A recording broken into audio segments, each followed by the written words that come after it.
Welcome to the Gritty Podcast. I am your host, Brian Call, and I am joined by my brother, the Gritty Broman, who can't seem to get the microphones to work today. How are you? I'm well. Yeah. It's great to have you on the show. Thanks.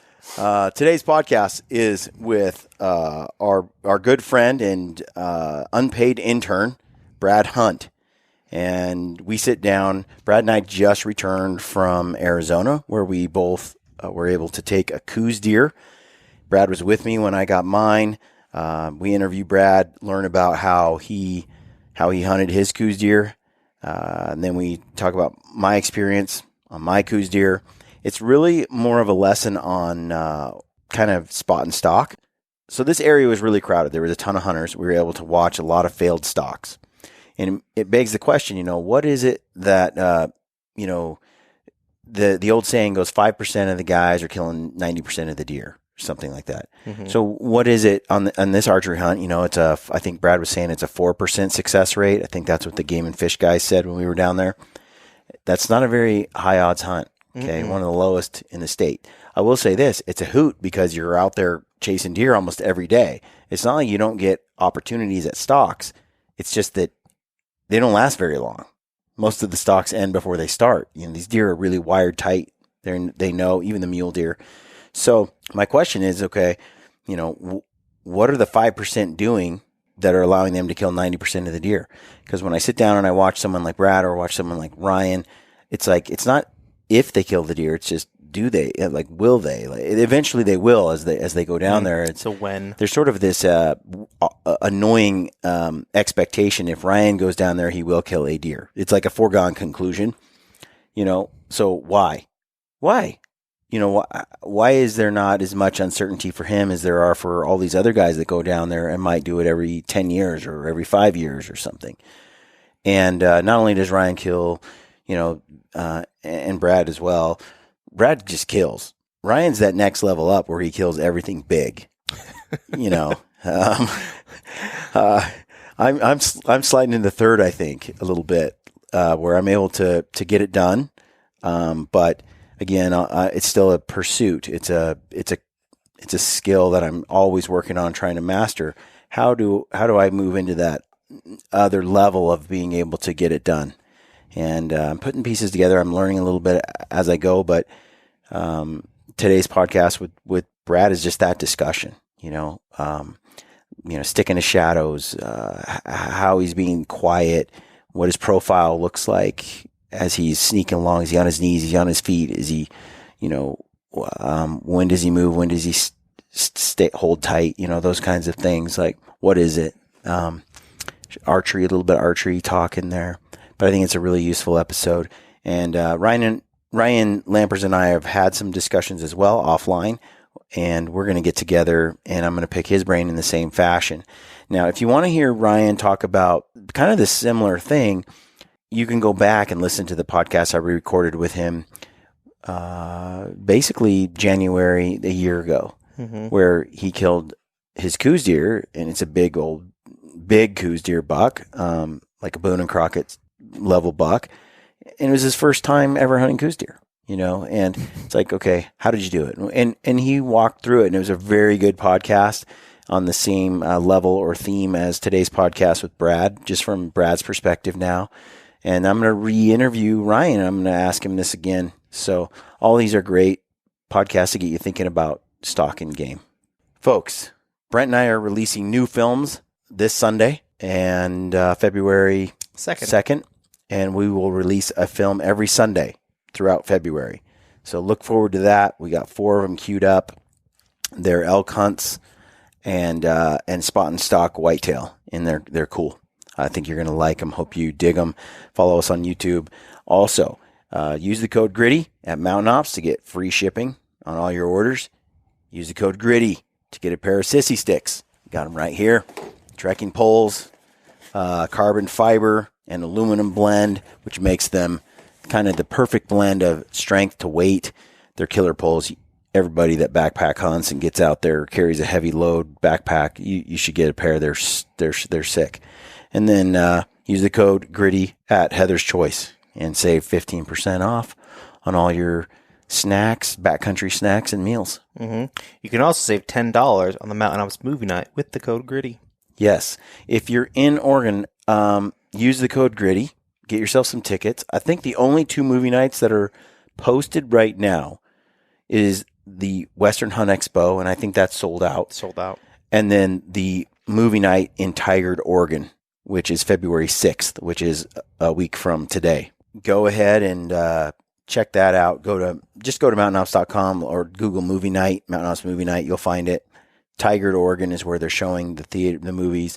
There's raffles, things to win, lots of cool prizes. It's a fun night, and the movies are good. The movies are real good and entertaining, and it's fun to just sit down with your family or your buddies and watch that in a movie theater type setting. So lots of elk films in there. I'd say 3, I think, are elk or something like that. Mine's a mountain goat film in Kodiak with Cole Kramer, and it's a funny film. Casey Harbertson and I love those 2 guys. They're awesome to spend time with. Cole's just a wealth of information, and he's a one-man comedian, comedy show. So check that out. And without further discussion, we're going to dive into the show. Enjoy today's podcast with Brad Hunt. Thanks for tuning in. Stay gritty. Welcome to the Gritty Podcast. I am your host, Brian Call, and I am joined by my good friend, Brad Hunt. How's it going? Excellent. We just returned from Coos deer hunt in Arizona. Coos deer / mule deer / coatimundi / javelina / jackrabbit / coyote / gray fox / you name it. The hunting, it's rich There's and so plentiful. much opportunity. Yeah. And so I've been there. This was my 3rd year. On today's podcast, you killed a buck. Yep. This was your 1st year there, and you killed a Coos deer buck. well, I killed a Coos deer buck. Because this is my 1st year really focusing on Coos deer. Yeah. So I've been there 3 different times, but it's always been javelina, mule deer. I've never really, if I see a Coos, cool, but I've never really just focused on Coos like I did this year. Yeah. For the one day. Yeah. You just really make a lot of people upset here because this is not a high odds hunt. No. This Coos deer hunt. It's gotten more popular over the last few years. I've done the hunt. Randy Newberg has done the hunt consistently. The Hunting Public, this was their 2nd year doing it. Hush, 2nd, 3rd, 4th year. There's quite a few YouTube media, podcast influencers who have been doing the hunt now for a few years. It's gaining some popularity. It's one of the only hunts you can do in January, February outside like the Alabama rut, and some other cool hunts. But yeah, I mean, there's a good chance. It's a great hunt, and it's over the counter, and it's any deer, Coos deer or mule deer. Yeah. And so on today's show, I just published a show with my Uncle Kevin where we went over kind of the opportunities in Arizona, broke them down, what kind of draw opportunities there are, what kind of over-the-counter opportunities. We broke that all down, so I don't want to rehash that today. With you today, I wanted to talk about My tactics. favorite topic. Tactics, like technique. Because, Lampers was there, you were there, I was there, we were talking. I was talking to Ryan just the other day, yesterday. He's like, yeah, that Brad Hunt, he's a killer. He's got it. He's got the, you can tell. He knows how to kill. And that is something as you watch different people hunt, and there were a lot of hunters there. We saw a ton. Yep. The success rate is something like 3 or 4% on this hunt. I think when I was looking at it, it was around the 4%. Yeah. And which is, I think it's like 1 in 10 years. Yeah. Or something like that as far as Coos hunting goes. And it's just crazy to me because, especially this year, how many hunters there were. My dad said the same thing. Areas that he was at north of us, tons of hunters, way more than more. I've been getting a lot of social commentary on my platforms, YouTube, Instagram, Facebook, with especially resident hunters who are frustrated by the number of people that were there this year, Right. hunting deer. So it'll be interesting to see how Arizona responds to the influx in popularity of the hunt. It's what they wanted. It's what they need. It's what all the game agencies need. You know, we want people to desire these hunts, to spend money, time, and energy on them. We want people to take advantage of all the killer opportunities across all the states. But when they do become really popular, you know, it is frustrating coming from the perspective of, hey, I go on this hunt every year and no one's ever there. Right. To all of a sudden now it's got to be like a draw tag or something like that. You know, or a quota tag. But most of the hunts across the West have done that. A lot of the hunts I used to go on in Idaho that were over the counter are now quota. You better buy them before midnight when they go on sale. Right. Right at midnight, or they're gone within an hour or two. Or it's a draw. You know, you got to choose a draw. It takes 1 point, 2 points, something like that, so you can hunt it every other year. Right. Yeah, see, like Idaho doesn't have many points, excuse me, but it's like, usually they make it like a first choice. So if you're going to put in for it, a lot of them are unlimited, but you have to put in for that hunt as your first choice. And usually it kind of messes up some guys because then they can't go do a general hunt unless they buy a second tag if they're available. Right. You know, so. And you're from Idaho. Yep, I'm from Idaho. So, the thing with Arizona is that, I mean, I see the resident side of it as well, but that money does generate so much for that state. You know, with a lot of guys coming in, and I think another thing is there's so much land there that is untouched. I mean, we go to different areas and we don't see a lot of guys. I mean, you see guys on the roads, but you don't see a lot of guys getting off the roads that much. Well, that's what I was going to say is if you get off the road just a little bit, you're not running into anybody. Right. You really aren't. We didn't really hunt off the road. We were on the roads most of the time. There's a couple of spots where we got off the road, but otherwise it's like there's large tracts of untouched because there's not a road running by it. Yeah. And we never bothered. Why? When you have a Boone and Crockett coos deer right here off the road, like 6 of them. Exactly. Like, why? Exactly. And I mean, like my deer, we spotted him not that far off the road initially. You know, and in fact, when Anthony told me where you guys were seeing the deer, I'm like, I've hunted there a lot. I've never seen a deer that big over there. And you guys are like, look pretty big, you know. And then we go over there, and then there was lots multiple, more than lots of deer. At least 2 bucks. There were. Well, the one for sure was. He's big, bigger than my deer, you know, but just heavier, older, mature. And I feel like my deer's probably in that 3.5, 4.5 year range. Yeah. So he's not a super mature old deer like Ryan's was last year. Yeah, but he's still a great buck. I'm happy. Well, the whole hunt, I'm going to do a podcast with Ryan as well and really break down his method, his tactics for spot and stalk, because kind of like you know, it's like you've picked out your deer and you've broken down the situation, and odds are if you move in after it, you have a better than not chance of killing that animal, right? Or of it never knowing you're there. Okay, two things. Most of the stalks I witnessed of other guys going on hunts, most of them ended up with the deer finding out that they're there and blowing out. Right, and no kill. So what is the difference, right? What is it that, for example, you're doing, or how you break down a situation? Let's just case study this coos deer. Talk to me about how it went down. What happened? So one thing I've noticed, the biggest thing is with coos is they are so switched on. And so first and foremost in my head, like when I went on that stalk that morning, was in my head, I never doubt myself. Maybe good, maybe bad, whatever. But I feel like if I have that confidence that I'm going in there to kill that deer, it makes me feel more at ease, I guess. And I've learned with coos, just watching them, is they, from a couple, 300-400 yards away, I mean, any movements, if you're aggressive, they will notice right away, you know, quick movements and stuff like that.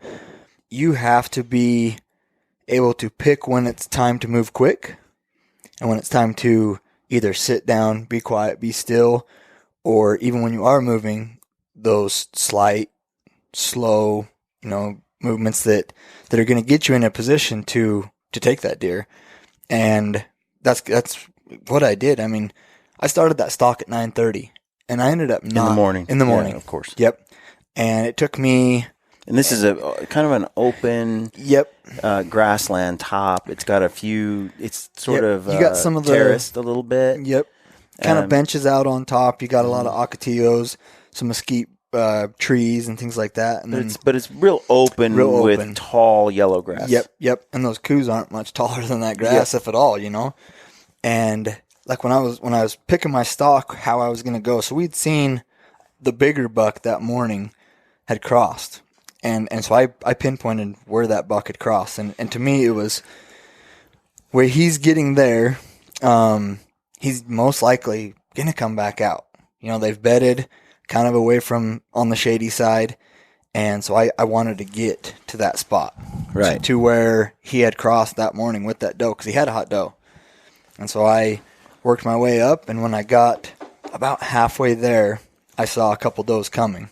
And so I laid down behind the only piece of dark brush I had was a barrel cactus about 3 feet tall. And I literally just laid down on my back for 45 minutes to an hour until they finally worked past me. I had the wind right. And that's something that the whole trip was, or the whole stalk was really conscious of my wind. Where it was blowing, if it was blowing where that buck had crossed, you know, I needed to make sure I always stayed up above it because my wind was blowing up. Right. With those midday thermals. And getting into that spot, I got to where we last had seen that deer, and I had one mesquite tree that was shadowed. And I sat there. And what do you mean shadowed? So I stayed in the dark. So I feel like, especially with that yellow, it's so yellow and bright there. If you have any sun on you, I mean, you just pop, you know.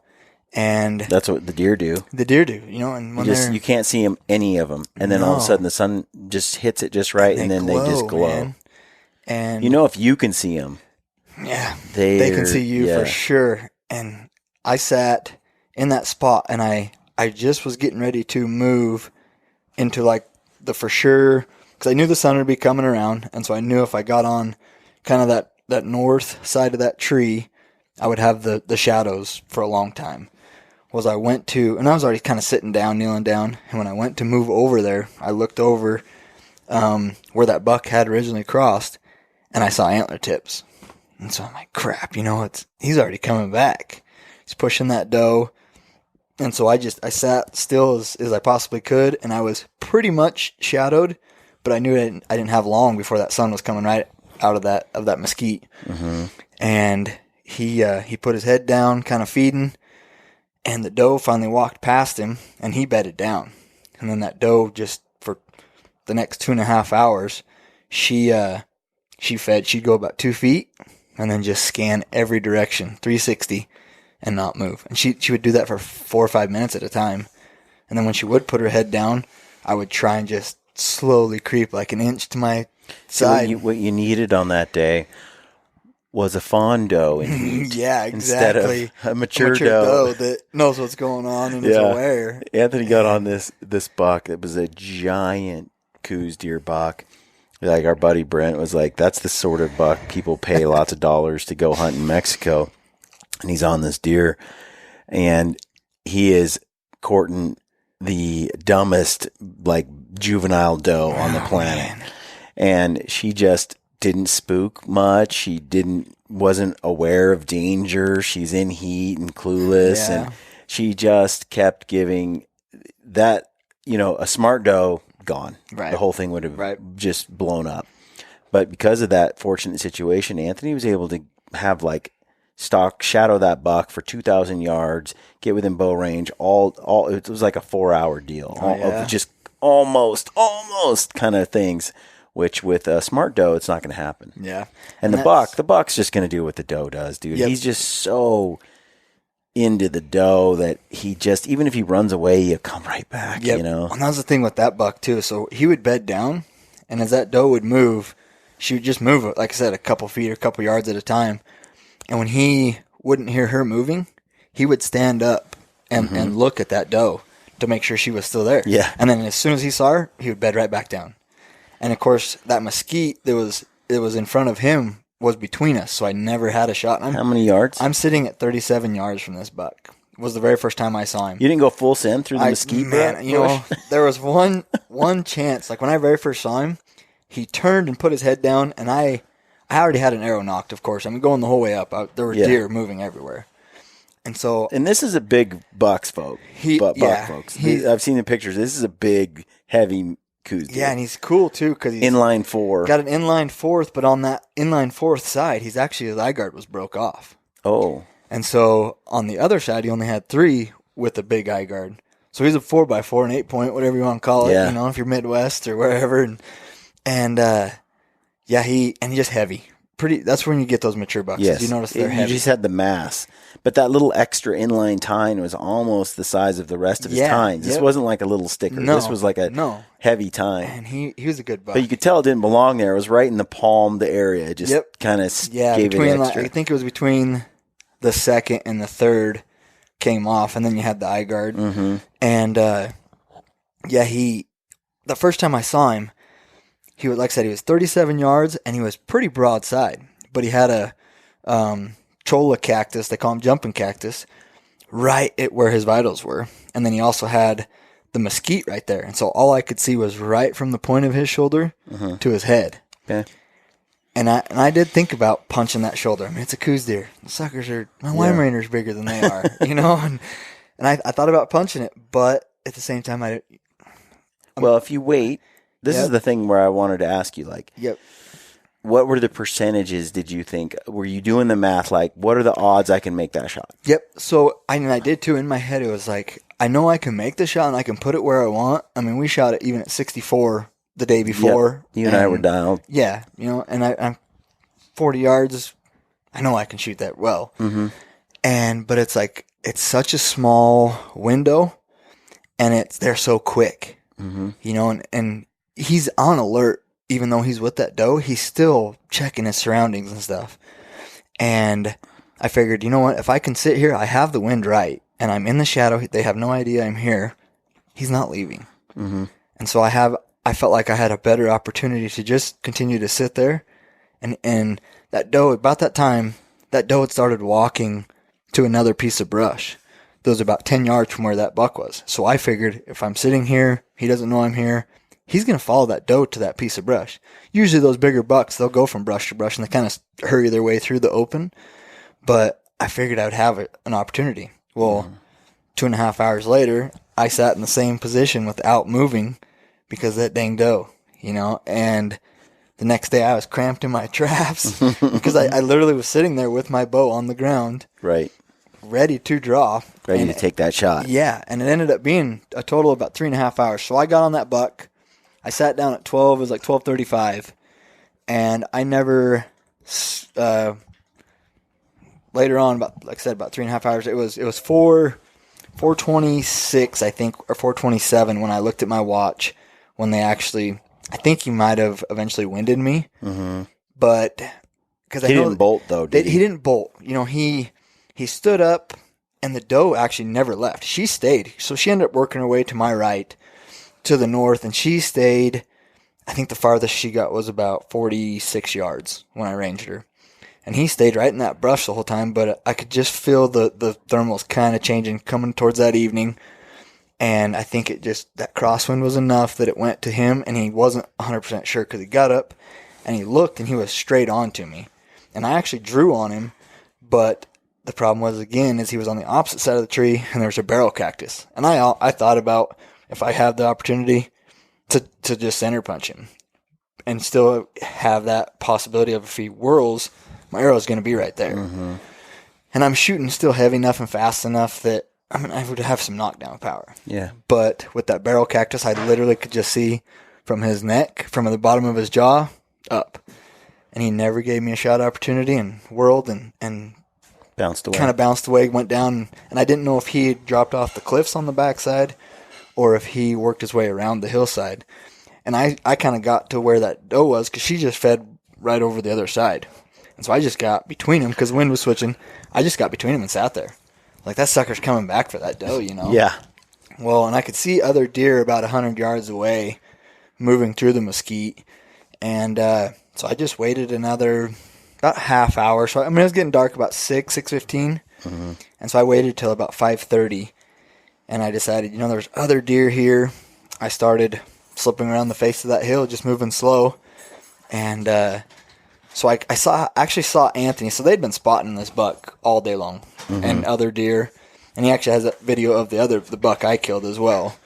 And I don't think they expected their glassing session to last 9 hours, But my goal was to put a stalk on, and if it took all day, I was gonna move slow all day, And I started working around that hillside, and about 5:30, I hear Anthony, when he grabs the pickup down, I hear him shoot his pistol. Mm-hmm. So I'm thinking, like, okay, that's weird, Yeah. So I got set up on this face where we'd been seeing a whole bunch of deer below this rock pile, kind of come all day for the last couple days. And you're probably 300 yards from the road up the mountain. Yeah, yep. Yeah, I mean, it's to the top of that hill. The road actually goes, the far side road goes through the saddle. Yeah, it goes way up there. But where I was on the opposite side, you had the fork. The road at the bottom is, 300, 400, 500 yards from where I ended up being. And I sat down in front of a tree with the shadow again. Figured these deer are going to come around. If there are any there, they're coming around this side hill. Yeah. And sure enough, man, when he shot, he was shooting at a gray fox. Right. He saw one right there off the road, and I saw this stupid spike, and I told everybody I wasn't going to shoot a spike. Well, I drew on that sucker, man, and I was going to shoot him. And when I drew, I saw another deer come right behind him because that spike kind of cut off. And they were about the same level as I was, and the wind was kind of turning and blowing almost right to him. But I figured, because Ben had set up in the saddle over around the backside later that day. Yeah. And I figured, if I come here, and if I'm above the deer, I'll be okay. But if there are deer there, I'm going to blow him to Ben. He might get an opportunity. And like I said, this is 9 hours later at 5:30 or 5:45, that night. And as I was sitting there, that doe come down, and I saw another deer behind that doe. And that's why that spike kind of went up the hill. I saw that other deer, and he had his nose in the dirt. I'm like, well, it's got to be a buck.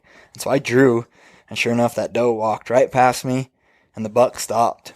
And I guessed yardage. I rolled my slider because I figured I'd be taking a little longer shot. And so I normally have my 30, 40, 50. I rolled it to 60, 50, 40. And I figured I'm shooting fast enough, flat enough, anything within that 40. I might be an inch high, an inch low, And that buck stopped and had a mesquite, basically his back half.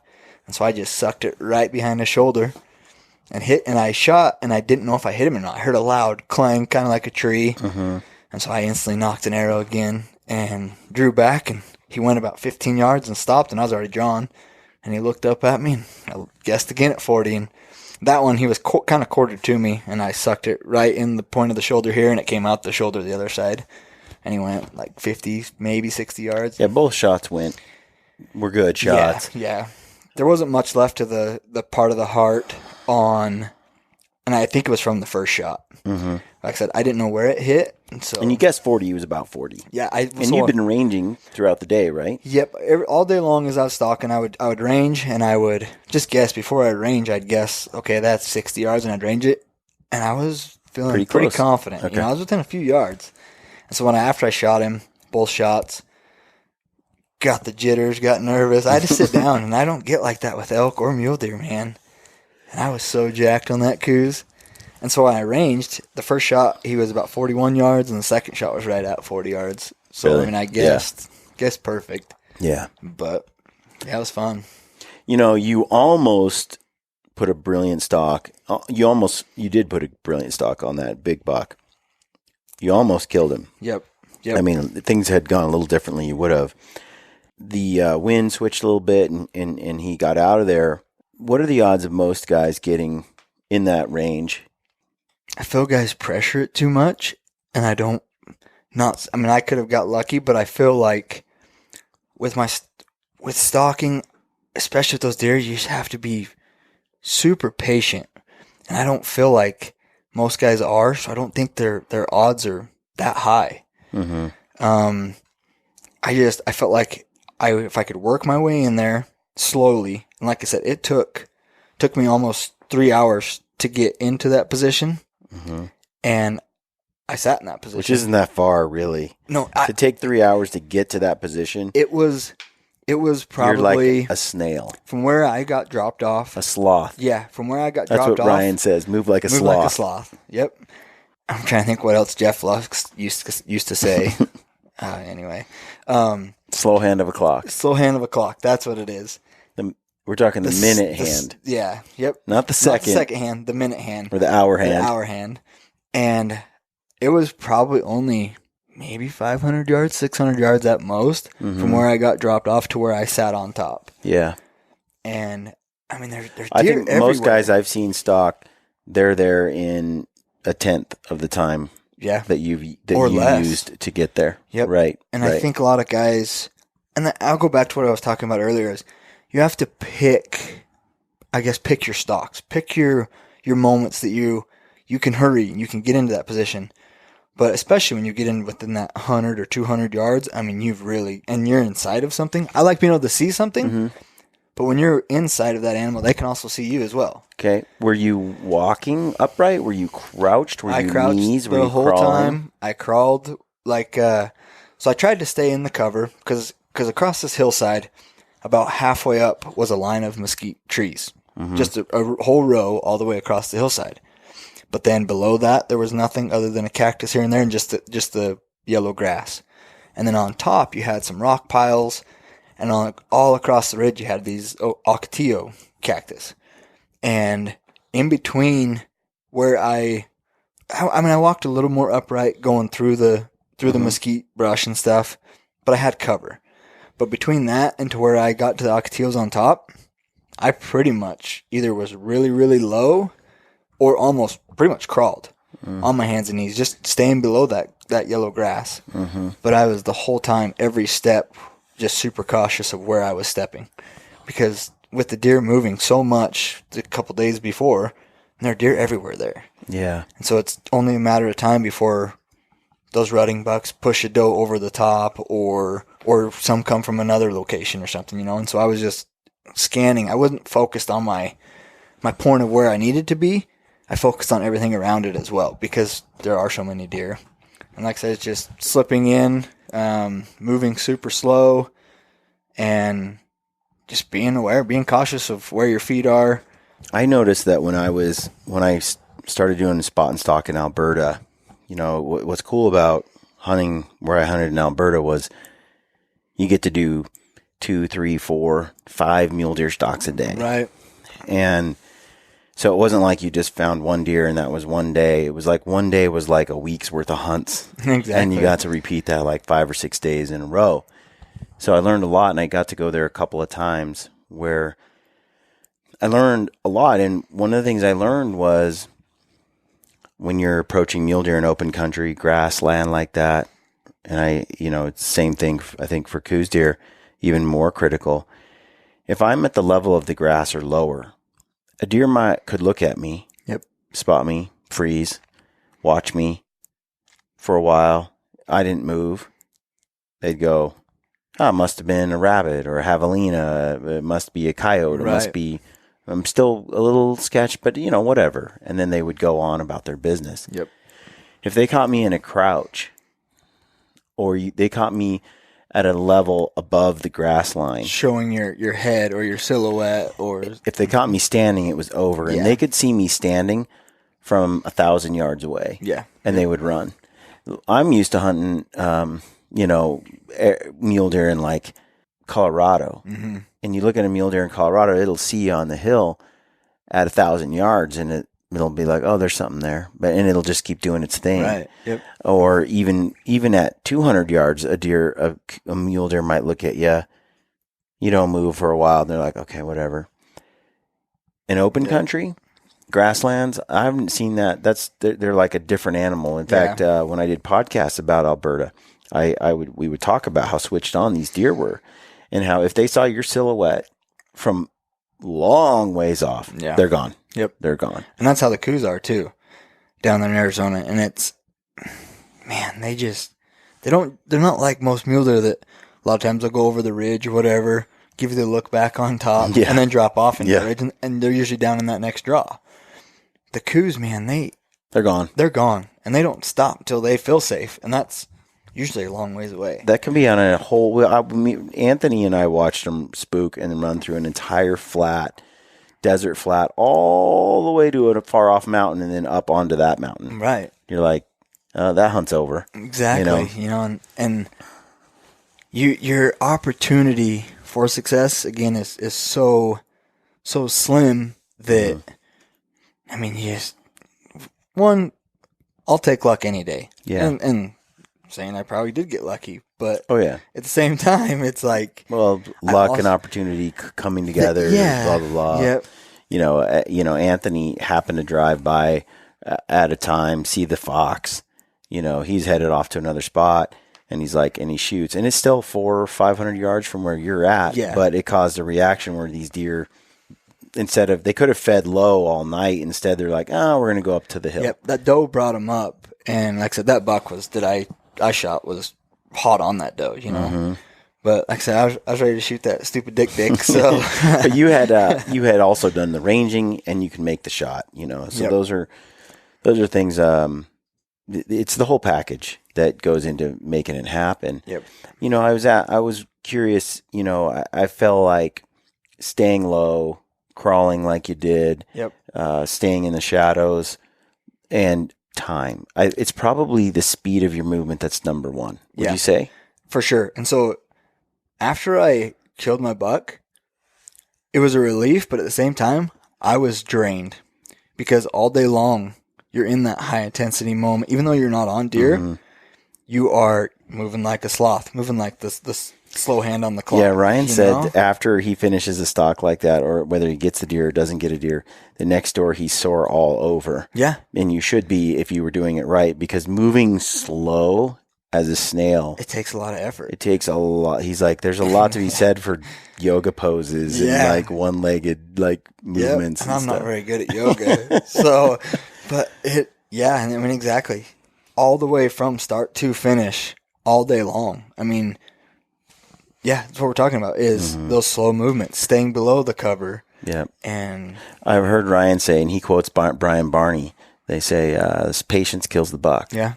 And, the other thing I keep mentioning, Ryan Lampers, hunting with him for the past year I've learned a lot. It's been really cool to hunt with someone like that, to mentor you along. And as I watch him, it doesn't really matter where we go. He finds deer. Yep. And he finds big ones, and then he also kills them. Yep. And so I've learned it's less about where you hunt and how you hunt. Yeah. It really is. Yep. And then this year, after you left, we were still chasing deer. Anthony and Ben had tags.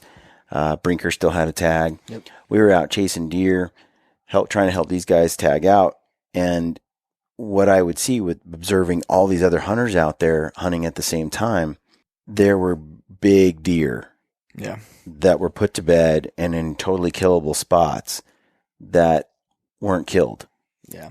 And I got to a point toward the end of the week when someone was going in on a deer that we'd been watching. Anthony was like, oh man, they're going to move in and kill the deer. And I'm like, no, they're going to move in and bump the deer. Yeah. We need to get to a higher vantage to this spot over here, because I think they're going to run down here. We figure out where they go. We're going to watch where they go, because this guy's going to screw up the hunt. Just watch, get to a spot where you can, see where these deer go, and then we'll do our stalk this evening. Yep. Because it's almost a guarantee in my mind that the hunter isn't going to pull it off. Whereas the reverse is true. Often when I'm with Ryan, the reverse is it's like the hunter is going to pull it off. Yeah.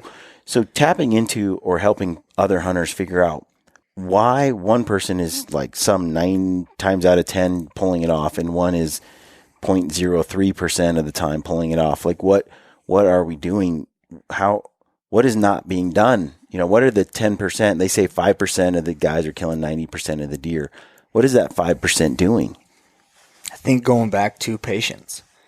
I mean, I'm not a very patient person. I don't know if I could ever sit in a tree stand, and I may be able to, but just going back to my stalk, and same with my elk this year or last year, was the same way. I was within 100 yards for almost 5 hours of like 100 head of elk. Yeah. And it was just, I was moving super slow. And same with the Coues deer hunt is I just think guys they'll be cautious and patient for a certain amount of time, but then they either don't see the deer or they lose patience. Yeah. And it takes a lot of discipline and effort to continue to be that patient. Yeah, that word discipline is critical, I think. Yep. And, it's not for everybody. I mean, some guys, they just want to go out, try to get close. If it works out, great. If it doesn't, they want to get back to have lunch and smoke and have, smoke on the barbecue. Especially on a hunt like that, too. You're so close go to chase another the animal, camp. go shoot some quail for the day, duck hunt. Like, there's so many options. But if you are one of those people that is really goal-oriented and wants to kill a coos deer or a big deer, archery deer, I agree that patience is that thing. Going slow. It's when you think you're going slow, go slower. Go 10 times slower. Mm-hmm. That's the thing. Like, I tell myself sometimes, like, you think you're going slow, go slower. Yep. And I remember as I was making the stalk to the point where I wanted to get to, I remember I would kind of start speeding up because I was walking across space. I was in cover, and I would tell myself, like, instantly, slow down. You need to be aware. And then I would think about rethinking where I was putting my feet and trying to, especially with those stockings and stuff like that, they're a game changer. And let's talk about that briefly, because the next thing is being quiet. Yeah. How are you doing? Yeah, and you kind of get around guys like Ryan, and you're at camp or you're on the mountain, whether you're stalking or see deer or not, he's quiet all the time. 100% of the time. And there's whispering all the time. All the time. There's never not a whispering time. And then when you go hunt with someone else, and they're just talking away, and you're like, there could be deer right here, man. Deer, like, and so often there is. Yeah. With Ryan, it's there's nothing. He's like a ghost out there, and it's always 100% of the time. So you can see how when it's time to slip into kill mode, he's in kill mode already. He's never out of kill mode. Right. It's like a method actor, and that's who's like living his character the whole time that he's doing the movie. And I'm getting much better at that. Yeah. But that's what I've really started focusing on, like this year with elk and stuff, even because elk are not quiet. Yeah. You can get away with a lot. Yeah. But I don't ever want those elk or anything else, mule deer or the coos. I don't want them to know that I'm anywhere close. And that's what I really focused on was on that stalk was there are deer everywhere on both sides of the mountain. I don't want any deer to know that I am here. Yeah. And so being cautious with the wind, but the stalks, and so they're quiet and I love wearing them. But I also put a pair of wool socks over top of them. Mm-hmm. And that's how I do it too. I've been saying that for a while. Super quiet. You wear the stockings because your feet don't slip. They also, they did more to protect my feet from cactuses than any of my shoes or boots. Yeah, 100%. I don't know what it is about that leather, but it will not let a cactus get through. Right. And I've had on previous years in Arizona, I've had one of those jumping cactus go through the bottom of the sole of my boot. So it's incredible, those things. So I felt good about that. And then I put a sock over them because it just gives them that quietness. Yep. You can still feel with your feet, because that's a big thing too, I think, with boots is you can be quiet, but you can't feel a branch or, underneath your foot. Or an unstable rock. And then all of a sudden snap, Yep. Or with stockings, you can maneuver those toes in and out. And with those coos, man, any snap or scuff of your binoculars coming out of your pouch or anything. So the whole stalk from start to finish, I left my binoculars out of my bino harness. Yeah. Because those things matter. Yeah. The little details matter. And paying attention. I mean, it could even be your release hitting your arrow or anything. Or when you sit down, dropping something out of your pocket. I mean, that first stalk Anthony did, it was a little rookie because he when he pulled his rangefinder out, he didn't have a tether for it, and then, or it was his binos. It was his binos, yeah. And he saw the deer, and then he's target locked on that deer, but he couldn't put the binos down, right? Because he didn't have any way. He didn't want to slip him back into his harness because it was a loud bino harness and the movement because he was within like 75 yards or so. 40. So I mean, he was even closer, and those movements. or I everything. think he was 40 yards from the doe, 55 or 60 from the buck, but he couldn't see the buck. Mm-hmm. But that, yeah, I mean, I think those little details matter. Like getting being able to just set your binos on your chest. Yep. Would have been, and so he could get on the string, but instead he's got his hand stuck with this bino Right. and nowhere to put it, you know, and he can't afford. By the time he got it shoved into his pocket, which I think probably was louder than putting it into his harness, Right. The buck was looking at him and running, you know. Yeah. So if somebody can come up with the perfect quiet bino harness for your early season Nevada mule deer, coos deer, I think that ADAC bino harness is dang quiet. is it? Of all the harnesses I've used, it's probably near tip top in terms of one of the quietest harnesses I've used, made by Camo Fire or Black Ovis rather. Mm-hmm. Timber Nets Solo Hunter bino harness. That one's real quiet too. I like how it just kind of folds open. Yep, same here. Now, if you accidentally bump it, it's got the magnet top and it can go smack and make that noise. And that's the only reason I dislike the magnetic. But it's really not an issue. It doesn't fall. It doesn't do that. It just stays open. Yep. But there's that possibility. The ADAC, though, is one-handed operation. Mm-hmm. Again, it's got a big old felt, like quiet pocket there. Not the most waterproof. It's a warm weather close stocking but harness. For your early season, Yep, for this early August, you're late. I like it. I like it a lot. So Anthony switched to that. In fact, later on, I don't like the Alaskan Guide and all that. He's like, it's got this lid, and you got to pop up the lid, and you got to kind of shove it in. Yeah, all that stuff is you think it's not a big deal. You're like, oh, that's quiet until it's so quiet you can hear a pin drop, and you've got a buck on high alert with ears twitching everywhere. And throughout that stock, there were multiple times that the wind would die completely. I mean, silent. And so those were the times that I would try and just sit. Yep. And then once that breeze would kind of start back up, I'd start moving again. Well, when we had military jets flying by or a car drive those by, are awesome opportunities. Like those are the moments you move. It's like you're sitting there and you're waiting, and some super jet goes over and you're like, you jog to a new spot because it's like covers so much noise. So perfect example of that was, the day after I killed my buck, I went with Ryan. I guess it was a couple days after. Mm-hmm. Went with Ryan and Brinker, and Brinker was putting a stock on a buck. And he got about that 150-ish range from that deer because we had the buck bedded. Yeah. And then we had two planes about 3-5 minutes apart from each other. Mm-hmm. And Brinker played it perfect because as those planes would go by, and they were super low, so it was really noisy. Yeah. He'd start moving. He'd pick his opportunity or take his opportunity to start moving in because they couldn't hear him. Yep. And it was pretty quiet. Like where we were, Ryan and I were on the advantage point was windy, but down where Brinker was, he's at, quiet. It's quiet. Exactly. You know, it makes often I like stalking deer a little higher in elevation because when they bed up midway up a hill or something, you actually have some wind there. Yep. The grass is blowing, and just a tiny bit of wind on their ears.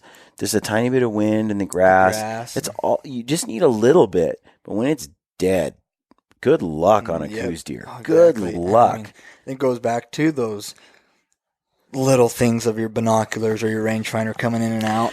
Well, that's where you're like, okay, you kind of get a feel, I think, for how close you can get, and then you just have to accept that's as close as you can get. Right. And then you got to wait it out and hope they get up and come near you, hope the wind does pick up, which a lot of times, you know, I'd be in on a stalk, and I know around 12:30, the thermals will switch or the wind will just pick up. It'll get gusty for an hour. Hour and a half. Yep.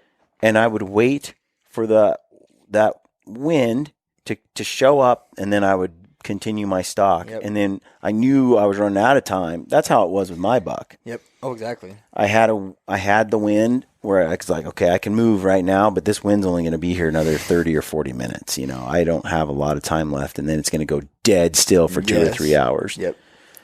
Especially the closer you get to that evening dark time. Mm-hmm. You get you get your afternoon winds, but then it just dies for a while. Yeah. Yeah, let's talk a little bit about mine because you were with me. Yeah. We killed that buck. You were with me. You're my only witness. The day after. The day after I got mine. Yeah, so you tagged along with me since you filled your tag. We broke off, hit an area, a newish area, and we were kind of moving in real slow. And again, this is my thing. I don't want to go in and blow an area out. Let's say there's a big wash and canyon up here and all this stuff. It's like I want to observe it from a long ways off with the wind in my face. Yep. Because you go marching into it and everything's going to blow out. And either one. So guys, I know they can hike. Yeah. They are quick, but I feel like a lot of times it's if you get to that halfway point or even to the top so quick, there's a lot that you have missed or you can't see anymore. Yep. And that situation with your deer was prime example. Is we moved 15, 20 yards at a time, set up in glass because it's a different angle. Yep. Even though you're looking at the same stuff, we started picking out more and more deer.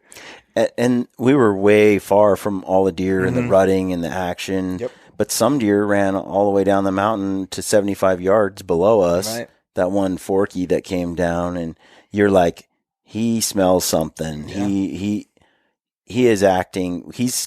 You were like, he is catching something we're missing. Yeah. You know, because he'd been harassing all the does up above, and all of a sudden he's down here with us, like doing his thing, trotting around, and then he kind of got all sketched out and went back up the hill. But I was like, couldn't have been us. No. Our wind was good. Maybe it's a big buck or something that intimidates him, something he didn't like. We were glassing and barely moving, like you said. When we did move 15 or 20 yards, it was like one step, And the whole time, glass, one step, glass. even though we didn't have deer close, we were crouched, never skylining, things like that. You know, I mean, I think a lot of guys don't think about that stuff. Is even though you're down on a ridge low or something, you always got to think about your other we were areas. we were all cognizant of the shadows, trying to stay in the shadows, anticipating where those would be.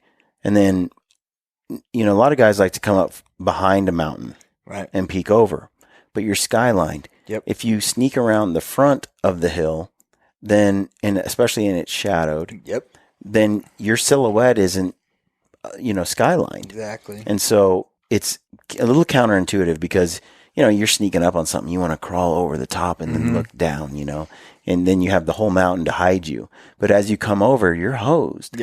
Unless you do have, I mean, depending on the situation, you know, you can have tall grass, and as you come over that skyline, crawl and peek through the grass. And peek, but for us, you know, we dropped, I think, maybe 10 feet below the peak, and we tried to wrap around the front in the shadows. And then that way, you're kind of camouflaged in those, and then we're moving really slow. But we are fully visible, but it's shadows in thick brush going really slow versus skylined with sun in your face on the backside peeking over.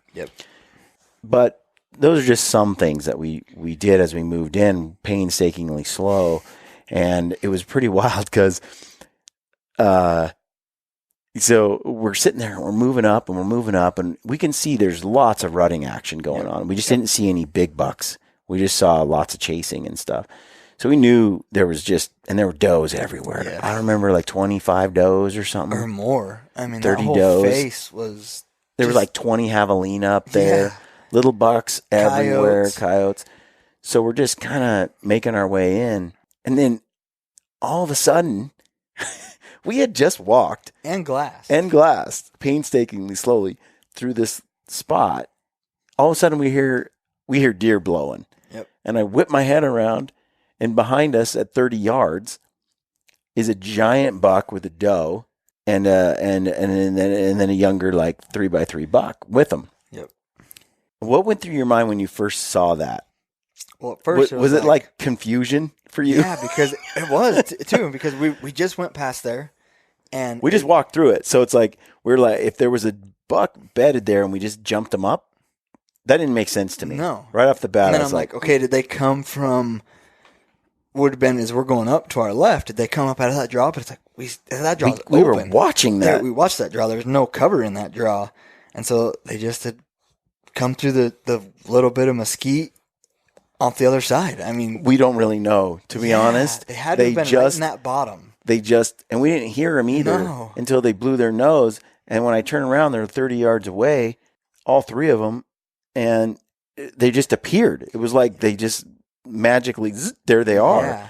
Never heard them coming, never Well, saw which direction they were in. Buck was the one that was blowing at us. Yeah. And then he ran toward us a little bit and blew at the same time. Yep. And then, but the bigger buck with that hot doe, they kind of looked, but they did not really bother at all. He didn't even, I mean, I pulled the binos up and I was like, oh my gosh. No, I didn't even need binos, but I was like, knew he was big. But then I got a good look at the second buck. That was a nice 3. And I was like, well, they're both about shooters. The same time, we're both like, they're shooters, you know. But it just, I mean, it's so weird how they just appeared. But we were quiet. Yep. Like stealthy as we were glassing from a very, very long distance. Yep.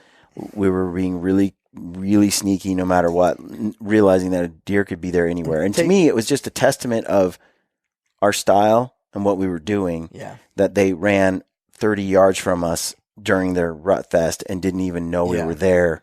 And I still feel like the one buck just smelled us or something. Or I'm because we did have that, if I remember right, because we checked the wind the whole way up there, but we came in behind. Take back, we were probably, what do you think, Stalking? Hour and a half, 2 hours maybe, going up there, and we weren't halfway up that hill. No, we weren't even like a third 20, of the way, 25%. Yeah, you know?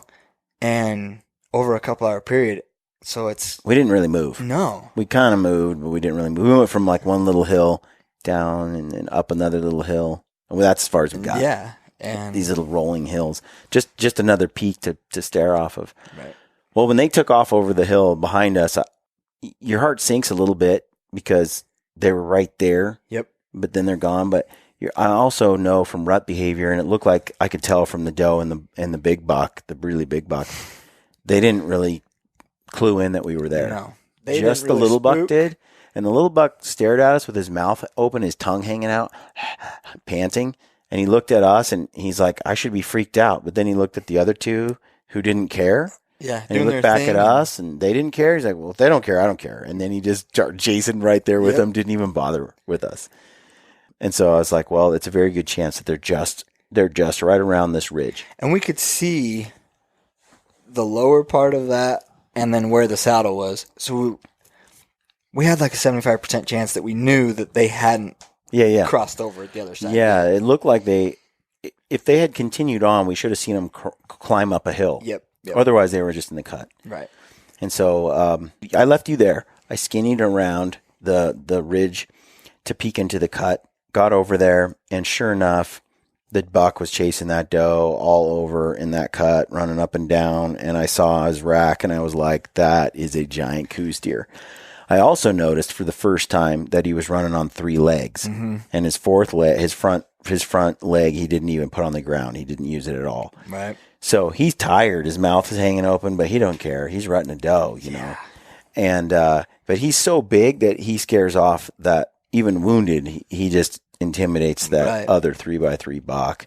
And so that other buck is just watching these two rut, and he runs along, and then he runs back, and he runs into the mix, and he runs back, trying to like act like, you know, he's just part of the party, you know.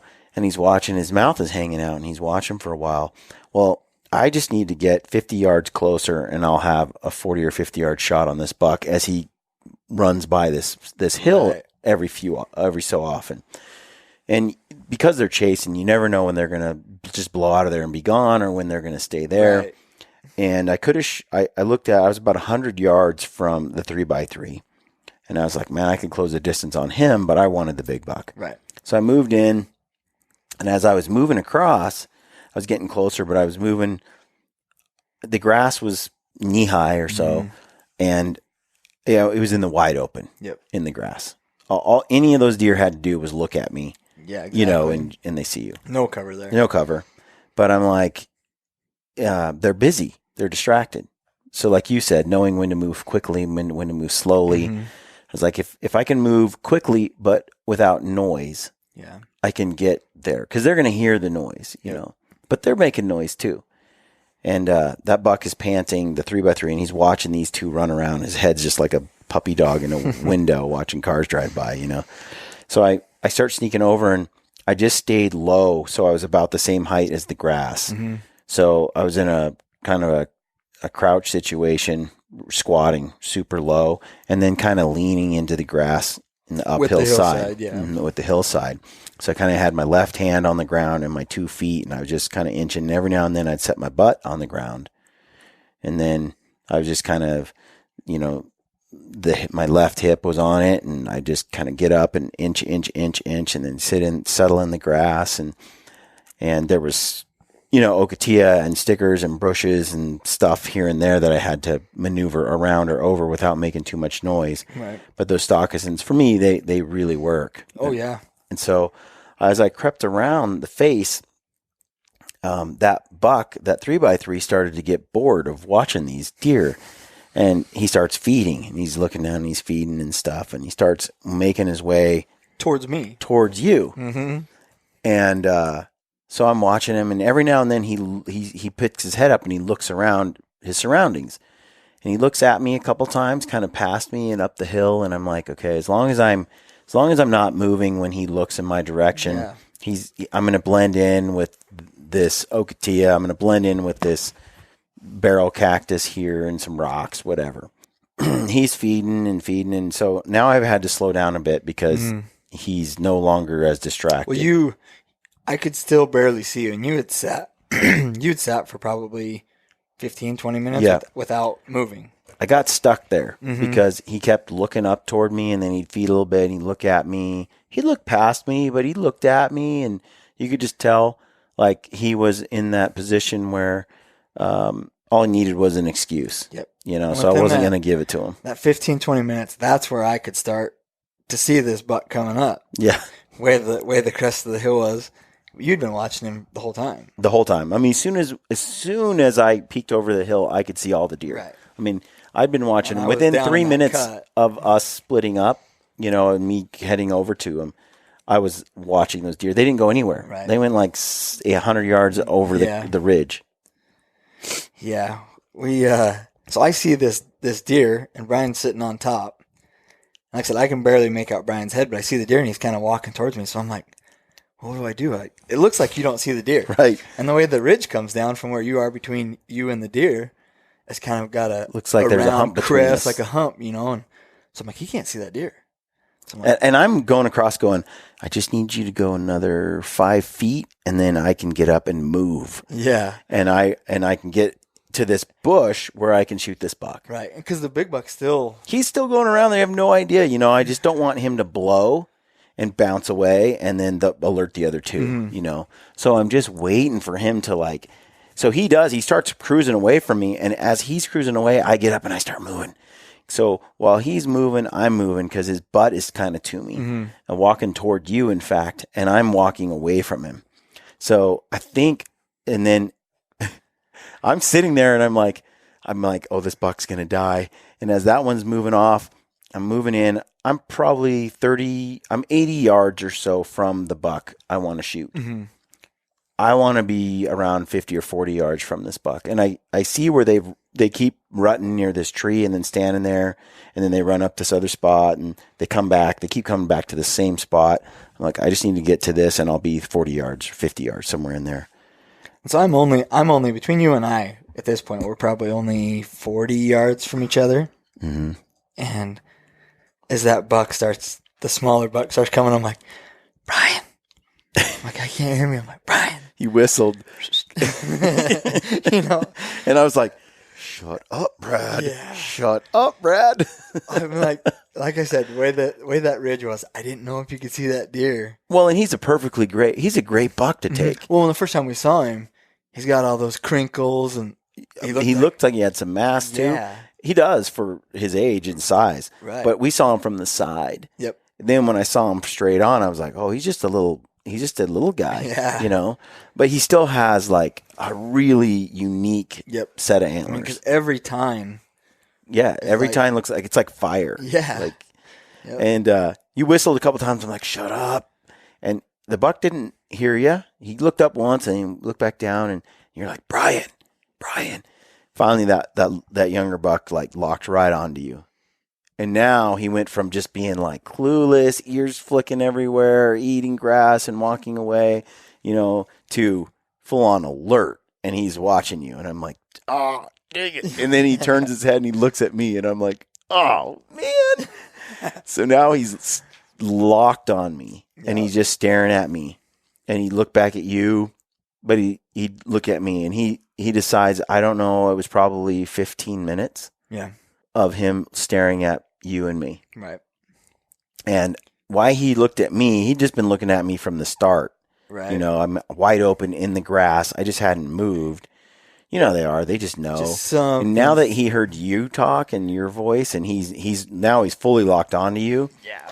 And he decided. So he can't see me because I'm looking at him through a mesquite tree. Mm-hmm. Like I can make him out with the binoculars through that tree. But I'm only probably 100 yards from him. Yeah. 150. And I'm 85 from him right now. So he can't see me, but he knows I'm there now. Yeah. Dang idiot. So I was like, dang it, Brad. But I was like, I figured I knew what you were trying to do. You didn't think I could see the deer. Right. He's in bow range, especially if I pay attention or had crept toward him. But I was willing to let him go to try to get this other buck. Finally, after 15 minutes of just sitting there, and I was I was stuck in this position. I feel you. When I move in sneak mode, I'm always trying, and I know there's a deer that could just look at me at any minute. Mm-hmm. I'm always trying to make sure I am in a comfortable enough position that I could stay frozen in that position. Right. I never want to be like balanced on one leg with my bow in the air. So when I did see where he was at and I was in full view, I was moving like just an inch with my butt, and then I was fairly comfortable. Keeping a couple points, like 2 and 3 points of contact. So that if I froze, I wasn't in a precarious position that I couldn't hold. Yep. And sure enough, that's what happened throughout this whole time. He caught me moving a bunch of times, but I was in a good enough position, or at least he looked in my direction, that I could just stay there until he lost interest. Yeah. Now, if I had, been on one leg and stepping over something and done something really committed to a movement instead of like the slow hand of a clock, mm-hmm. inch by inch like a sloth, and he looked at me, I'd have been hosed because I'd have been free form in the air, and I'd have lost that position. He'd have seen me move, he'd have been gone. And with coos deer, I've noticed like when they see you actually move, they're done. It's game over. They know they're sure that they saw the movement, they're out. And that can be at 300 and 400 yards with the slightest movement. Yeah. I mean, they're like a hawk, man. Oh. They just. So after 15 minutes, mm-hmm. and I'm watching this other buck, like I'm salivating. He is right in front of me at 80, 85 yards chasing this doe. I just need this buck to just leave me alone. Make one mistake. And so the buck, after 15 minutes of intent, he just never took his eyes off us. All of a sudden, he just went relaxed, and he just beds. Yep. Right there. Just lays down like, oh, I'm tired. Boom. Lays in the grass. And not only does he lay in the grass, but he lays in the grass, and his head is facing away from us. Yep. Downhill. He kind of wanted to keep an eye on that buck and that doe. Yep.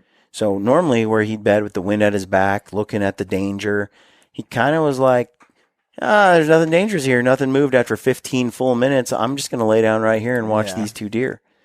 And so that's what he did. And I was like, oh, finally. He like, and now he's like facing away. Mm-hmm. So I'm like, okay, now's my chance. So I move in, I close that distance, I get to that tree, and sure enough, that buck comes running up the hill. The doe blows by me. I come to full draw. I got the Garmin 0.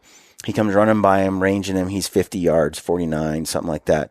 And he's ranging. But I only have a little gap, like 10 feet. Mm-hmm. And then he goes through it, and then he runs down the hill and goes back down. And then I see him rutting the doe all over, and I'm like, okay, come on. And they come back again, full draw. He's coming. And every now and then, well, quite often, actually, he's on 3 legs. I'd see him stop, catch a breath, and then go. Stop, catch a breath. Every time he went up a hill a few jaunts, he'd stop. It just so happened the both times that he ran by me, he didn't stop. Right. And I like the idea. Like, often I would just go, meh, meh, and grunt or something to get him to stop. And he is rutting hard, so. But I was really convinced that first of all, I don't want to do that. Mm-hmm. It's same with elk. I would rather them all stop on their own. I want them to never know I'm there. Once you do that, yeah, you're giving up your location. They know you're there. And if he doesn't stop, yep, then he stops too far, you're done. Yep. You know? And so I the other thing too is they're alerted and their body's tense. Yep. And then you shoot an arrow and they're dodging it, and at 50 yards they're just more likely to weave and bob and get away. So I'm like, I need him to just stop on his own, be super tired, head hanging down, mouth hanging open, and I shoot, and he's just not ready for it, you know. I didn't mouth stop him at all. I didn't grunt anymore, and I was looking at if I could get any closer, but there was a ditch between us that was pretty deep, and I was shooting straight across the ditch to the other side, and it was like 48 yards. So he runs back down the hill, and I'm like, okay, I got this. He's going to come back again. And sure enough, they come zipping. They don't quite come within range, and they go over the top of the hill and bounce away. Gone. And I'm like, okay. Now maybe they just went one ridge over. Now they've been here about a half hour chasing each other and doing their thing.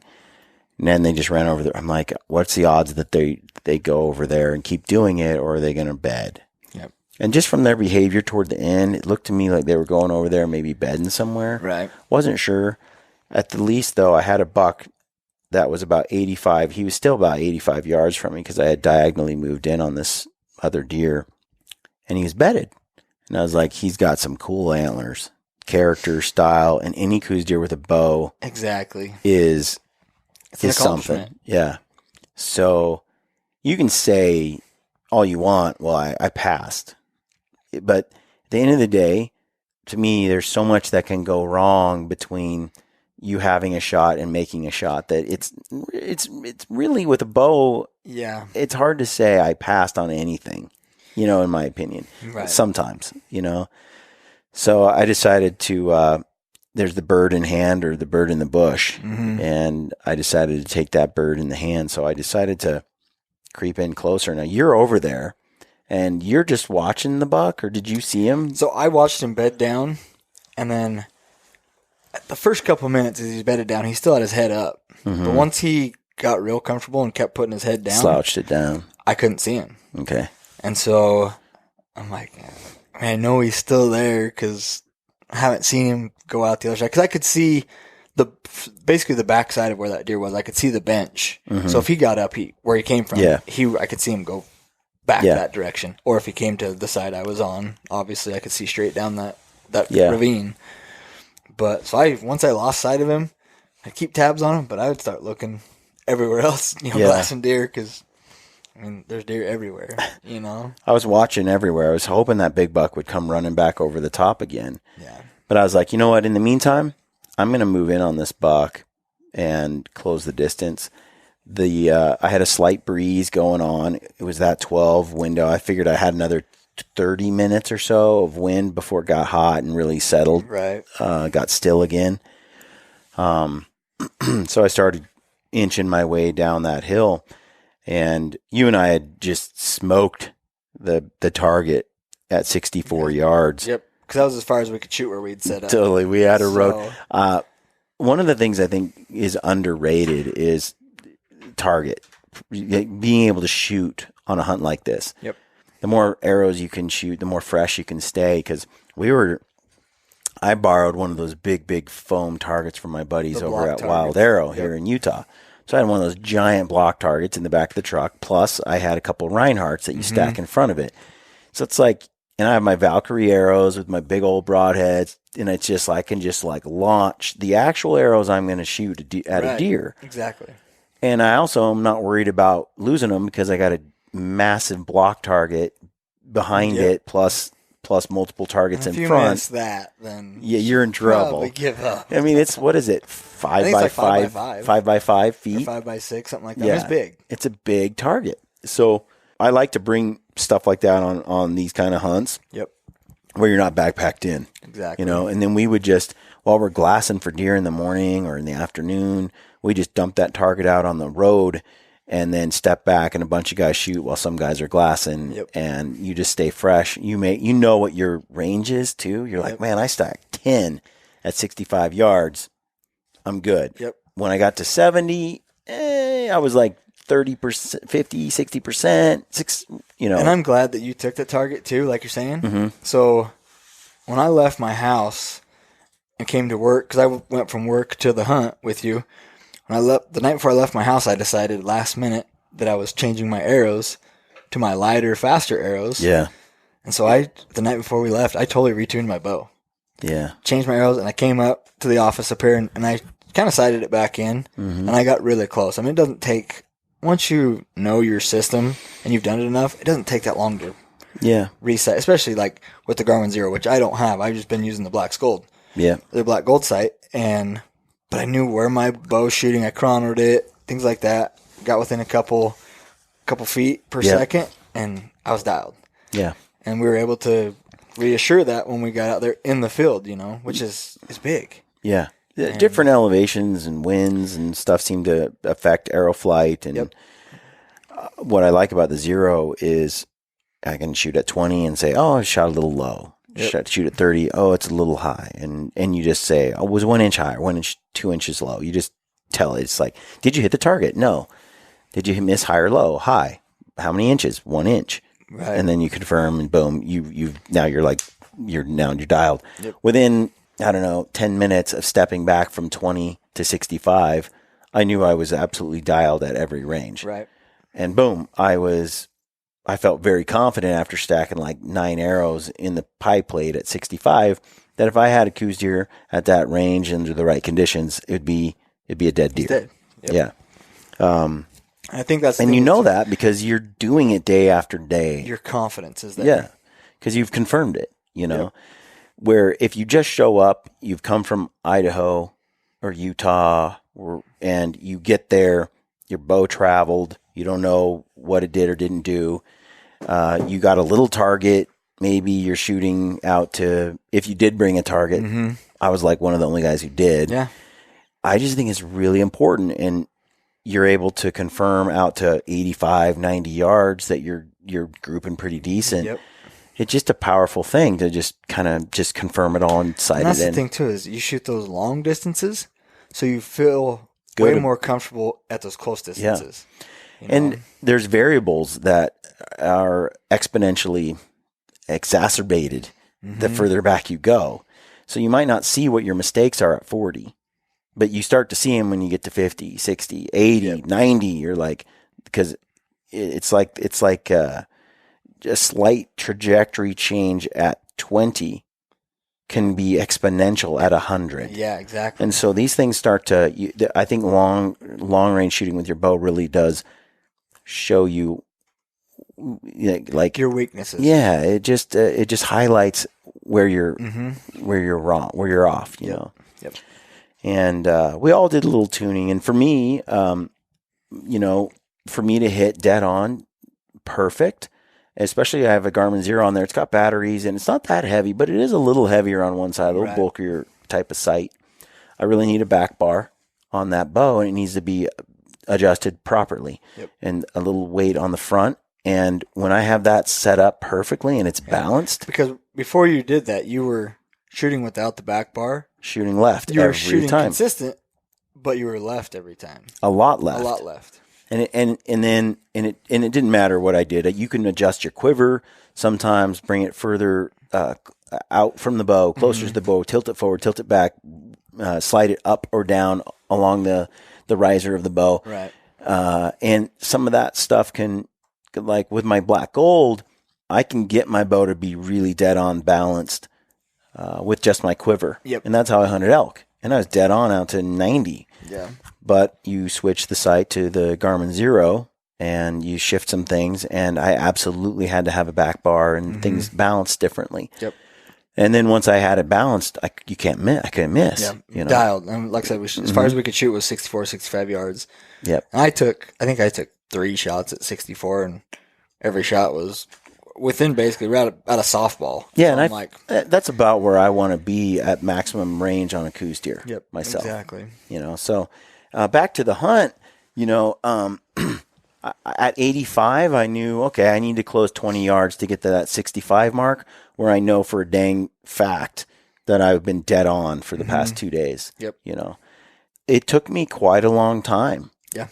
to move down the hill to close that 20 yards. See, and I couldn't see it the whole time. Once you topped over and you started coming down, I couldn't see you at all. Yeah. And I would try and keep tabs on the buck, but he was... I just inched one step at a time like a sloth, slow. And I could see he was kind of in the shade. Right. And so I figured he wasn't going to get up and rebed because the sun was on him until that sun came around this tree and got on him. So I knew, I kind of deducted he's probably going to lay there, give me the time to make that, to close that distance. Yep. If I felt like the sun was coming down, it was getting hot and the wind was going to stop, I'd move a little quicker. Mm-hmm. But I felt like it was a balance to go slower and the right balance. And so I did. I moved in. I got to 60, basically 65. All I could see, like you, was the top from the jawline up, really. But I watched him bed, right? So I knew how he had bedded and the direction he was facing. Yeah. And basically, he bedded with his head to my right and his back straight at me. Yep. And so I once I got to 65, I ranged his head and made sure I was ranging his actual head and his antlers and all that, and it was 65. So then from there, I pulled up the binos and I scanned the grass because he's bedded in the grass and they just disappear in the grass. So I was able to pick out the spine. So the hair in the middle is darker, right? As it runs down the spine. It's just like this dark stripe. So I could see the spine come down his neck, go across his shoulders, and he was kind of laying sideways a little bit, so much so that I could, because it's downhill from me. It's pretty steep downhill. So I'm not shooting at him on a level plane. I'm above him. Yep. And but the way he's laying on a slope as well, it gave me, I could tell. It opened it up. Yeah, I could tell like my arrow was going to penetrate through his back. Right. It's going to go through his back to get to the vitals. And I saw that little black stripe, and then I kind of guessed where I thought his rib cage was in relation to the rest of his body, and I could pick kind of through the grass, like where I thought his butt ended, like a little brown shadow. And so I kind of envisioned where the body was. And then I picked out a piece of grass that had a stick kind of in front of it. That was my aiming point. Oh, yeah. If I put an arrow through that, it was going to go right through his spine and his chest. So once I kind of had that all dialed, I put my binos away, drew my bow back. I'd already ranged with the Garmin ahead of time to get the 65 pin. So I had that all dialed, and I just came full draw, put the pin right on him, right on that stick in that grass, and I just held, and then pulled through. And that arrow left, and you were still up on the hill, so you heard a shot. Yep. And so when I heard the shot, I instantly because I was already looking the direction of the buck, but I'd been glassing the hillside, So I instantly went right back to that deer, and I saw him just kind of move, but I didn't see him get up or something. So I didn't know what was going on. Yeah. But I knew you had shot, but just enough of the grass and the tree I was looking through, and he was so low that I really could, again, tell what was going on, I watched that arrow go, and I was like, oh, that's a good shot. And it went right through his spine, right above the rib cage, and then it kind of traveled the length of the spine a little bit. It was, they're not a big deer, right? So it went about 4 inches up 4 inches of his spine and went through the where the spine and the shoulder blades come together, right at the neck and where the biggest amount of bone is. Yep. It's a little forward, in fact, but that arrow came through kind of through his chest, shoulder. Yep, kind of the armpit area. Yep, great shot. And it stuck him to the ground. Boom. Yep. He was lots of blood coming out of that back wound, but it paralyzed him. His front legs didn't move. His back legs didn't. Nothing moved except his head. His head was moving around, but the rest of him was just done. Right. And but you never know. And I've done this with animals that I've seen animals shot in the spine area, and sometimes it just knocks them for a moment, and then they get up and run off. And I especially on something way bigger like an elk. I've been skinning out elk that have actually had a broadhead in the spine, stuck in the spine, and it's like, you tough suckers, man. Yeah. Like, how do they survive that?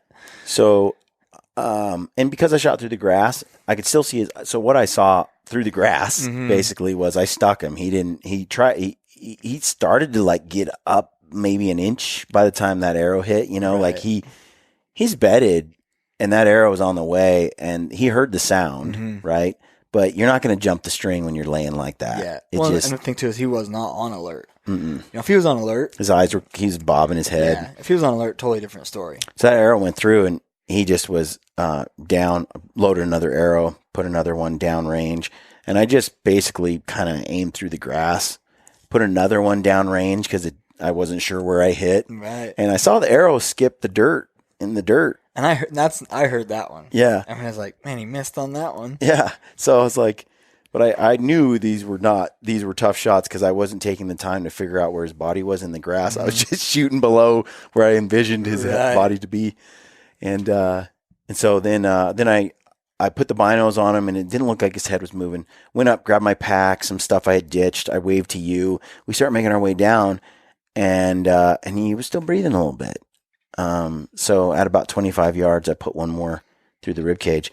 Turns out I hit him with every arrow. Yep. And one went through his neck, one went through his rib cage, plus the one that went through his spine, plus the one that I put in his rib cage. There were so many holes through his rib cage. You're just like, they were all great shots. How did he not die quicker? Yeah. But I've seen this on spine shots. It's not like he was. Yeah, he was barely like you could see his minute or two. Yeah. He was. I just hate to see him suffer, so I'm like, I got arrows to spare. I'm just going to put it through. Yep. But it was pretty cool.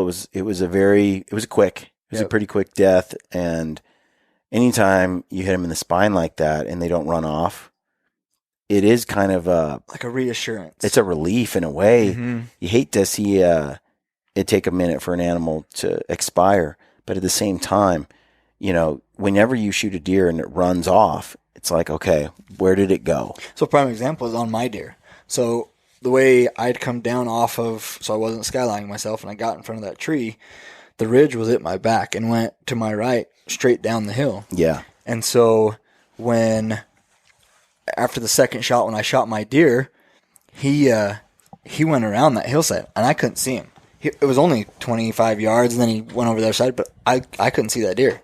Went like 50, 60 yards at most and died, but I couldn't see that last 30 or 40 yards. And so like the whole time I'm like, I know the second shot was a good shot. There's a lot of anxiety there, man. Yeah. Plus they're tiny. Then the adrenaline kicks in, and then you start doubting yourself because, like I said, I didn't know where the first shot hit.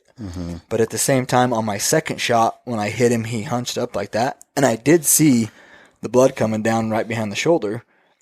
But there's such a small target. It's like, oh yeah, did I make a good blood shot? doesn't mean anything. No. I've seen you stick an elk high, and they bleed like a stuck hog, I saw a mule deer on this hunt we were on that was stuck high. Yep. He looked like he had bled a ton. Right. It was all dried blood on his side of his body. But it wasn't enough to kill him. Yeah. I mean, they're tough, and you think about it, even a smaller coos, I mean, they have a lot of blood in their system. Yeah. So for them to bleed out.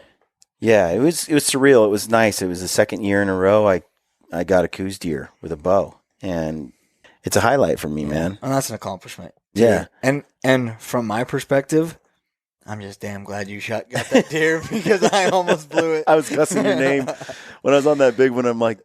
I was thinking, I've been watching this deer for 15 minutes. I was like, Rookie shut up, Brad. mistake. Shut up, Brad. But in your defense, you didn't know that I was passing on that deer. Right. And so from your perspective and your visual, you're looking at it going, there's a buck right there in range. And we both talked about it before I went after the buck. Right. That both bucks were on the table. Yep. But once I saw the other buck and got good eyes on him, he was a giant coos deer. One similar to Ryan's, is a Boone and Crockett type. He was heavy. Coos deer. Heavy with huge eye guards. His eye guards were as tall as his. Yeah, and he was basically his even name all the way around. his other tines. I was like, oh, Yeah, he's a good deer. But at the same time, I mean, the buck I took is just a really unique and cool buck. If he was more plain, I don't think I think I would have actually passed. Right. You know, just because I shot a buck last year. Let's but take it he back. was cool Instead enough. of passed, didn't take the opportunity to. Totally. I would have, foregone the opportunity. Yeah. But yeah, I loved the hunt. Back to stalking an animal, I think the adage, patience kills the buck is wise. I think that being, moving like a sloth, a chameleon, Yep. The slow hand of a clock, those sorts of things are good cues to keep you moving. And again, paying attention to what's going on around you, the wind, Yeah, and or jets even. Yeah. I mean, think Sound. a sound. If it's noisy, and you're hearing noise that's not you. Yeah. Those deer hear that too. Well, and it's cover up. And the other thing that I felt, and this is what I learned when I was in Alberta, you get away with a lot when you're belly crawling through grass or on your knees through grass or when you're sitting and crouching. Yep. Too many guys I watched hunt this week, they didn't get low. Right. And you can get away with a lot of upright stock. You can. Yep. And, but at some point I feel like your odds go exponentially higher when you're low. Yep. And I actually asked Ryan about that, and he's like, man, I am low right away. Like as soon as I'm in that bubble, I am trying to make myself as small of an object as possible. Yep. Yeah. And everybody wants to be able to see where they're going or where the And it is a animal's little at. easier to be quiet when you have stocking feet on and you're on 2 feet. Right. Than it is when you're on hands and knees or on your belly and your whole body is in touch with the ground. That just means that you need to go even slower. Yep. If you're going to be more points of contact that can make noise, it just means you need to be that much slower, I think. Exactly. And it's not easy to do. Yeah. Like going back to that discipline, you've got to discipline yourself to do that. A few years back, when I was hunting in Alberta for the first time, I got to a point where I was like, I'm going to count it a victory if the deer never find out I was there. Right. Okay. I got in, maybe I didn't get the shot, but I counted it as a failure if they found out I was ever there. Mm-hmm. Yep. And it's ironic because that's how Ryan thinks as well. Yep. If he slips in and they never knew he was there, but he doesn't get a shot, that's okay. That means he did it right. And another thing too is if you have the time, if you get into that 100 yards or whatever, and you can't go any further, it's okay to back out. Mm-hmm. And because most likely, they're still going to be there. They didn't know you were there. Yeah. You're going to give yourself another opportunity. Give yourself that opportunity. Yeah. And if you continue to do that and put yourself in those opportunities, it's just a matter of time when you're going to capitalize on that. Yep. 100%. Which is very cool, man. Well, we should wrap this podcast up. Yeah. I got to pick up my daughter from school. Got some dad duty today, but thanks for coming on the show. I really wanted to get into this stuff, and I know what I do. I still am really curious to learn more about what you and Ryan do. I want to watch guys like you on a stalk. You learn a lot from watching someone as much as you do, hearing from them.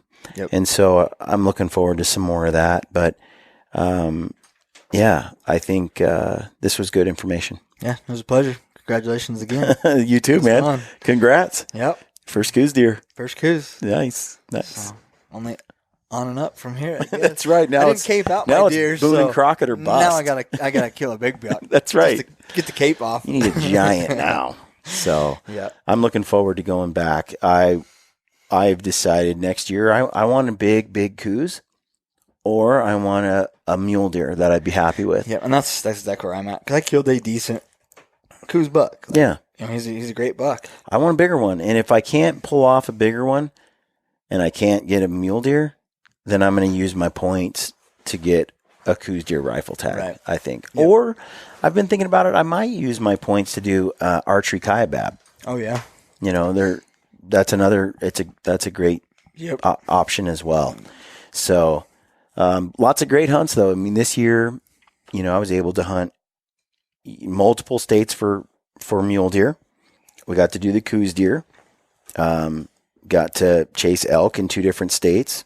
People a little upset over the publicity that Arizona got, but all the states I hunted in got publicity and have for a long time. And I feel like, there's no shortage of opportunities if you're willing to go to another state. I feel for guys that are like, look, I usually hunt. This is a 2-hour drive from my house. I can do it on the weekends. I don't have the vacation time that you have or other people have. And it's very true. So I do think it's a priority for each state to take care of their residents, number 1, non-residents, number 2. Sometimes that's a problem though, because the big money comes from the non-residents. Right. Sometimes I wish states would just say, you know what, we're going to up the price on our residents a tiny bit or some amount, because then it'll offset the losses as we decrease the opportunity of non-residents. Yep. At the same time, it's such a struggle because that land is public land. It's federally managed public land, meaning it's owned by everyone in Arizona to Utah to New York. It's not Arizona's land. It's the whole nation's land. But the animals are managed by the state. Right. And so it starts to become, it's like, is it really fair to charge non-residents so much or diminish their opportunity because the land is owned by all of us? Mm-hmm. Yep. And it all gets a little sticky. At the end of the day, I think it's really important as hunters that we try to be as, I guess, unselfish with the resource as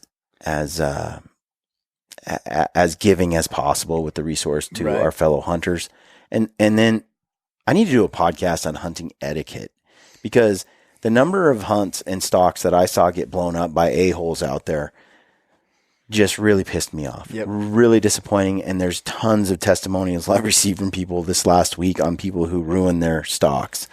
And it could go a long way if you had a little more respect. Yep. And you weren't so greedy, in terms of if a guy got there before you and he's been watching this deer and he's making a move, go over there and talk to him. Exactly. What's your plan? Are you going to go for him? The hunting public just talked about on one of the recent hunts is basically, if you're on the public land, you're on public land.